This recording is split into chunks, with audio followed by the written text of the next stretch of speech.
Pricing in Yu-Gi-Oh! Is notoriously bad, but it may be changing for the better. With the most recent YCSJ in Japan, a new set of prizes was given to top competitors. In addition to the newest Anotherverse prize card, Stratios, we also get to see a brand new prize given to Top Cut competitors. Every player of the top 64 was given an Effect Veiler, but it was stamped with a YCSJ logo. If this is something that's brought over to the YCSs here in the Americas and European region, it might make a decently big difference to our prize support. So let's take a step back and let me explain to you guys all the perils and difficulties and troubles that we've had as a card game player here in Yu-Gi-Oh! Comparing all the things from other card games to what we have, what we had, and so on. And I've kind of seen it all as someone who has played other card games for a little bit and played Yu-Gi-Oh! At pretty much the highest possible level for the past decade, and also dealt in vending, so I've seen what cards can sell for. So let's break down why an Effect Veiler stamped with a YCS promo like this might make a pretty big difference.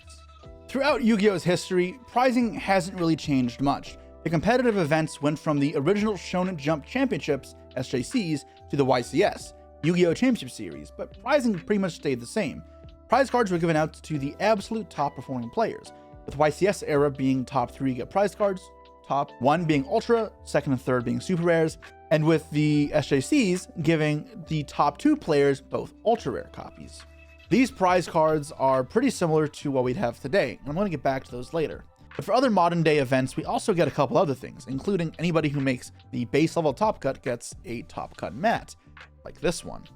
Further you go, the prices will scale up a little bit, and this has changed a little bit in recent years. Example, say we're at a YCS that cuts the top 32. If you win one round the Top Cut, and you move on to top 16, you will get 24 packs of the newest booster set. And in the last year, you'd also get a brand new frame, one that I have notoriously left at the venue to give to a fan.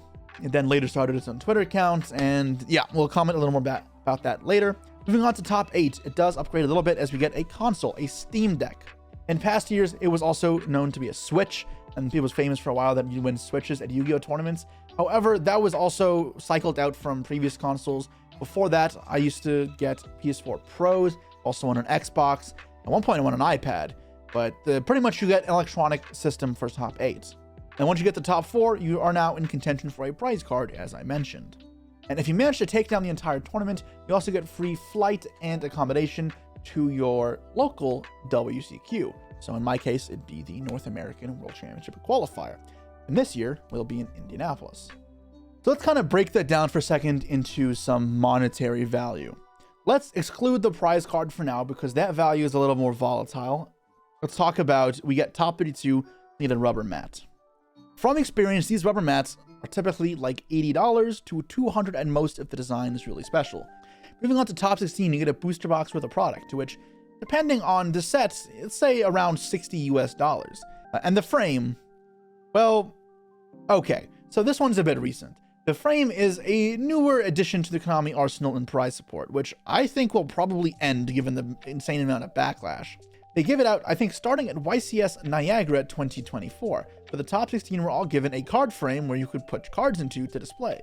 And while the sentiment is nice because it gives people a chance to relish a memento from their victories at a big tournament, it's also kind of clunky. It's huge. If you've seen pictures of it, you'll know it's not convenient.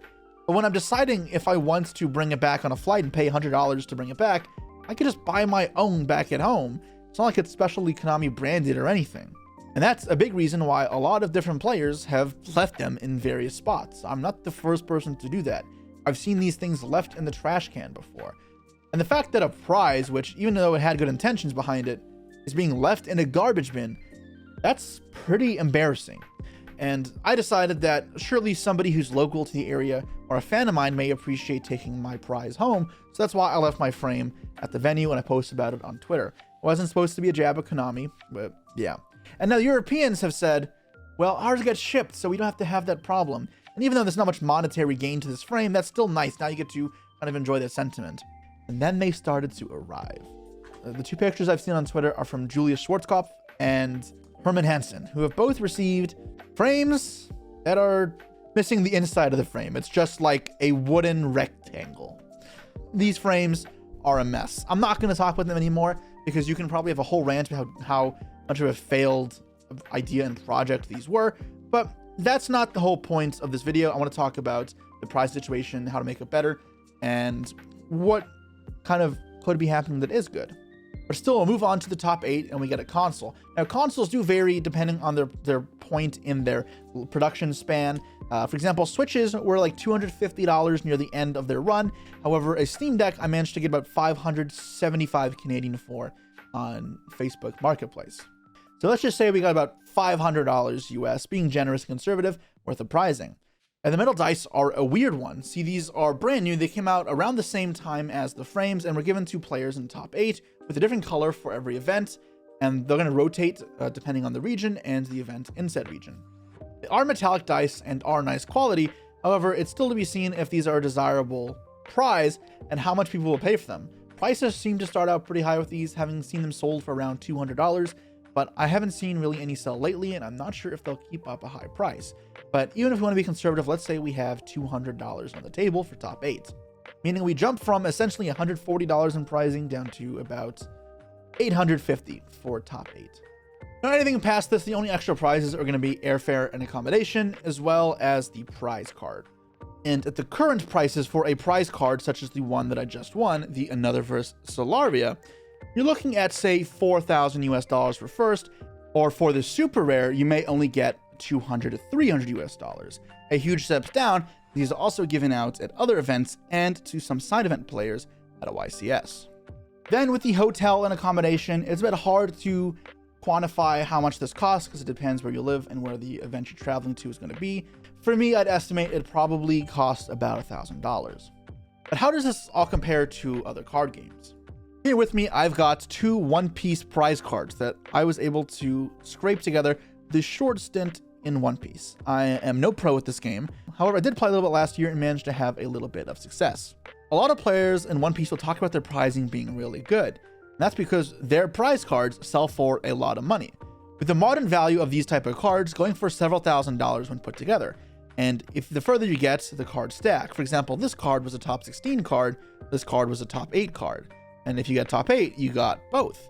And like that, your prizing would scale pretty aggressively to some pretty strong prizing. Getting top 8 at a regional sized tournament or a small YCS, giving you around $10,000, depending on where in the print cycle of the prize cards you're in. And even at the end of the print cycle of prize cards, One Piece players were earning several $1,000s, even if they weren't getting first place. Now, the thing with this comparison is that, yeah, these are prize cards that are cool and they're worth more money, but it relies on the secondary market. So I'm going to put this to the side for now. Let's talk about Pokemon. What are Pokemon's prizes? So this is the pricing for the Pokemon Regional Championships, which for all intents and purposes are Pokemon's equivalents to YCS's, not regionals. And their first place pricing is $10,000, which is more than Yu-Gi-Oh!, but Yu-Gi-Oh's first place honestly isn't even that bad. How does it scale down across the rest of Top Cut? And if we go look at top 32, it's $1,000. Where in Yu-Gi-Oh, I'd get just a rubber mat. You get $1,000 cash. That means that you cover your airfare and accommodation in most cases, and it can feel like an actual achievement to get top 32 at an event. Moving on to top 16, you get an extra $1,000, not just a box of cards. Past that, it's $3,000, which is still more of an upgrade than the Steam Deck is.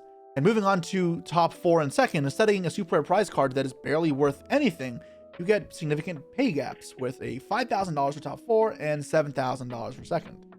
So yeah, that's pretty good. With all that in mind, it's pretty clear that Yu-Gi-Oh! Trails far behind in terms of prizing. So why doesn't Yu-Gi-Oh! Get better? Why don't they give out cash like Pokemon? Now, I'm not sure if this is entirely true, and it's a popular rumor that has gone around, but it's said that Kazuki Takahashi, the creator of Yu-Gi-Oh!, has intended it to be so that any Yu-Gi-Oh! Event cannot give any cash prizing away. And now Konami and the other holders in Yu-Gi-Oh! Will make sure that that does not happen. And, I mean, that's fine, because at the end of the day, there are other card games where the prizes are still good, but also not requiring you to give out cash, which would go against the wishes of Kazuki Takahashi. Because, yeah, One Piece does it just fine, and One Piece isn't the only thing to do it, right? Lorcana is the same, giving their Golden Mickey. What is the actual difference then between what Konami does and what Yu-Gi-Oh! Does? Because if these are worth so much money, and 16 are given out of these, but this Glatonia here, with only like $200, is given out to only 2 players of the YCS. If this was given out to more players like this, would it make it go up? No. If anything, it would go down, right? Because supply would increase. Now, you could argue that One Piece is just a stronger brand, and as long as you have cooler characters and cooler games like Monkey D. Luffy, then Yu-Gi-Oh! Is not going to be able to keep up. But that's where there's a bit of a different comparison, right? Because we're talking about demand. People demand One Piece more. But yeah, obviously people demand a Monkey D. Luffy within One Piece. But within Yu-Gi-Oh!, what collector wants another verse Glatonia? What significance does this card have? Even for the ultra rares, they are only cool in the context of a YCS championship card, especially these 5, the vanillas, the Anotherverse monsters. And this is why many players have expressed their frustration. They are neat-ish from the art, but that's all they are. They don't have any real connection to the Yu-Gi-Oh! Brand. It's not like Blue Eyes. It's not a Dark Magician. It's not even a character card. The other way for there to be demand is to create utility.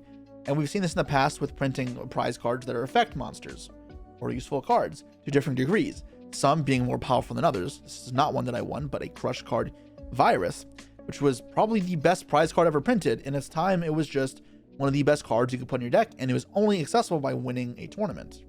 But these prize cards would generate a higher demand and arguably push up the price.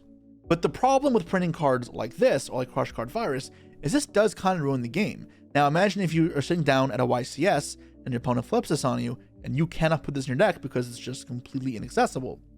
Well, that's not really fair. So that is a problem with these effect monsters, and a big reason why people were happy to see them go.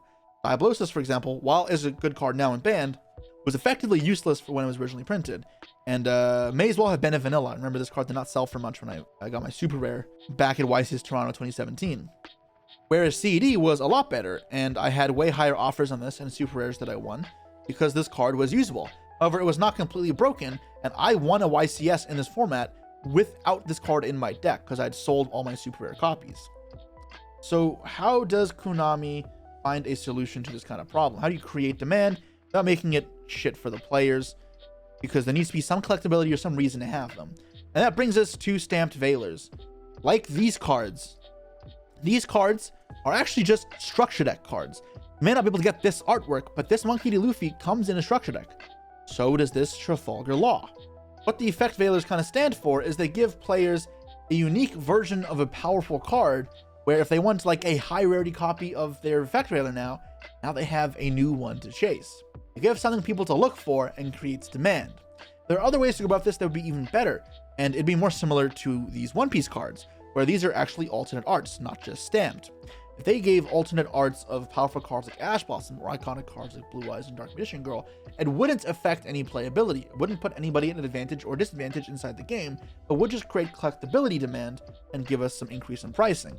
And there's no way of saying that our prices would be as good as One Piece. At the end of the day, the demand driven by the IP and the branding of the company will still play a huge role. And One Piece is bigger than Yu-Gi-Oh! There is no doubts about it. But what this Effect Veiler means is now there is a brand new chase card you get by doing well in these tournaments that even if you get a couple $100s from, is now a significant chunk of pricing that we wouldn't have gotten before. And it can be cycled through other good staple cards, other good iconic monsters throughout history every single season, and give us something more meaningful. It'll allow us to bling out our decks, it'll give us more unique rarities to collect, as well as give competitors something back instead of feeling like we've been cheated every time we do well. I think it's not a huge deal that Yu-Gi-Oh! Isn't insanely profitable. I don't mind that it's not cash. I do play this game because I enjoy Yu-Gi-Oh!, not for the pricing. But it would be nice if while doing well, I could also pay for my travel. That would let me play more Yu-Gi-Oh! And that's what I really want to do. So this Effect Veiler is a huge step in the right direction. And I really hope that we get that coming over soon, as well as they continue to make changes and push what is conceived to be one of the worst card games pricing wise out there. And for what it's worth, it does seem they're trying. Even though the dice are just okay and the frames were a complete failure, the fact they're willing to experiment and try things means they care and they can hear us. So voice your concerns and also obviously be reasonable with what is feasible for them to do economically and within the rules, but we can get something done. And I do believe that alt arts and stamped cards and giving us chases to get from these YCS events is the way forward. So seeing that happen is great. I'm curious to see how the secondary market settles for these Japanese effect veilers, and if they become a good chunk of money. If it'll be something that players can actually cash out on to then pay for their next tournament. But let me know what you guys think. Is this pricing enough of a change? Am I being too optimistic or not optimistic enough? Are there any other big changes you think Konami should make, whether it actually be cash pricing or something a little more creative? I've heard a lot of different ideas out there, and it's hard to manage because it's not just the players you have to think about, but the whole ecosystem of collectors, competitors that are winning it, the players that are using the cards, and Konami itself, because of course we want Yu-Gi-Oh to be successful. But still, I'm always curious to see what ideas are floating around, and I'm sure that Konami is happy to see them as well, because that just means people care. That said, I'll see you all next time.